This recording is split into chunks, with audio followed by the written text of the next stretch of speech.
Hey, what's happening, people? Welcome back to my channel, LFX, the channel where I share my Forex trading ideas and analysis. Hope y'all doing well, hope y'all staying safe, and I hope y'all had an amazing trading week.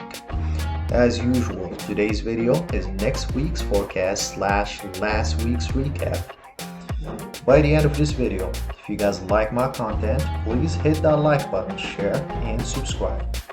And do not forget to join my free Telegram channel for updates and free signals by clicking the link in the description below.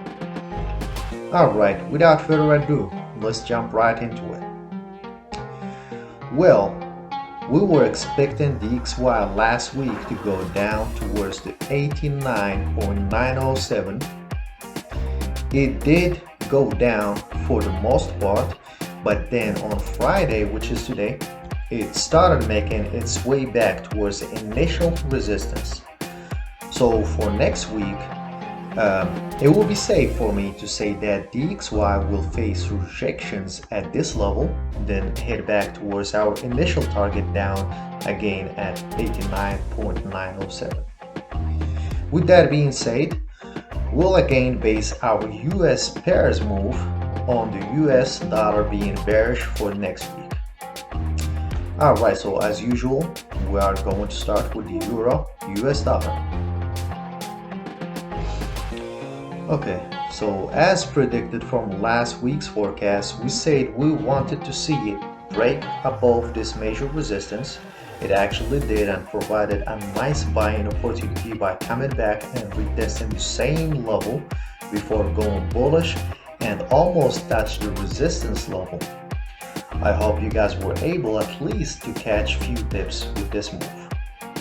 Now, as we witnessed on DXY as well, and this just happened today, actually Friday, the US dollar gained suddenly some strength and was able to create long spikes on all US pairs, including the Euro US dollar. Now, I personally think this was due to the Michigan Consumer Index released early this morning. It kinda had a huge impact on the dollar strength. However, I believe this is going to fade very quick and this market is still on a bullish trend overall. So any pullbacks towards the bottom side could be viewed as an opportunity for a buy setup. Alright, let's move to the pound, US dollar. As we can see, this pair was also impacted by the same news. Let's switch to the 4 hours chart like usual to get a better understanding of this market. Bear with me here. Okay. Cool. Alright. So let's start from where we left last week. So we were here last week, okay? We started seeing rejections and I advised to wait for more rejections to be formed before we go long. And that's exactly what happened.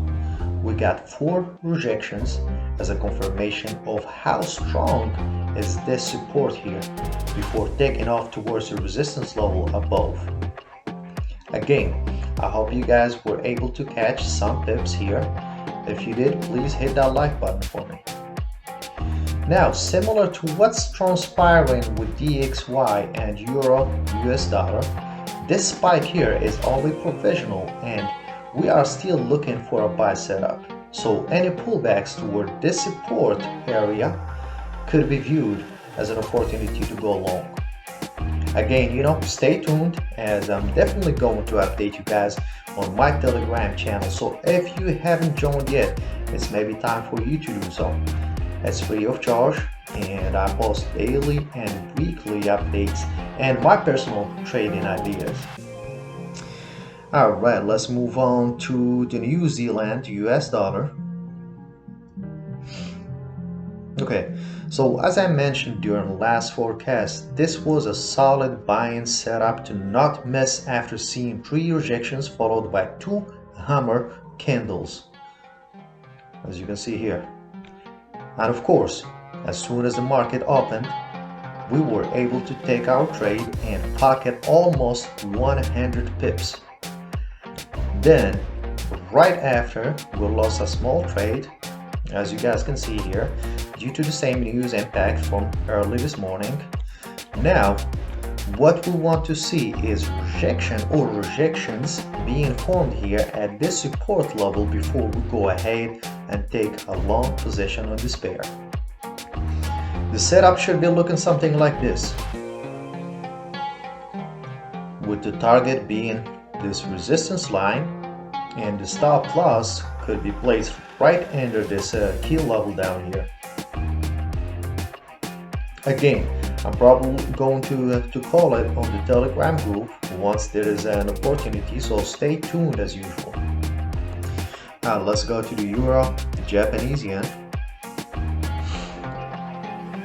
Okay, so if you guys recall during last forecast, we were in this trade as I advised to take partial profit around this area here, then to move the stop loss to break even.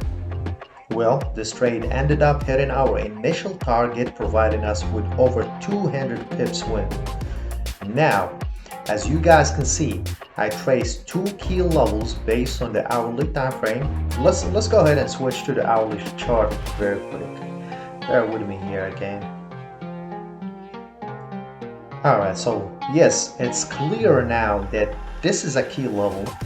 Okay, so if the first level doesn't get respected, then we should be looking for an entry within the second key level or the support level down here. So all we can do here is be patient and wait for rejections to be formed in one of these levels as an opportunity for a buy position. Alright, let's finish this video with the pound Japanese yen. Okay, we are going back to the 4 hours chart. Let's just do that. We've been going back and forth between the 4 hours and 1 hour chart. Okay. Alright, cool. So we were holding into this trade for about a couple of weeks now. It finally touched the resistance and we were able to secure some partial profit at that level. Now, what's going to happen next? I believe this pair is trying to revisit the initial support down here. If that occurs, then we will be looking for a buy opportunity in the form of, rejections like a double bottom formation or something of that nature. Well, that was it for today's forecast video. I hope you guys enjoyed it. If you guys found any value in my content, please hit that like button, share, and subscribe. And thank you guys again for watching, and we'll see y'all in the next video.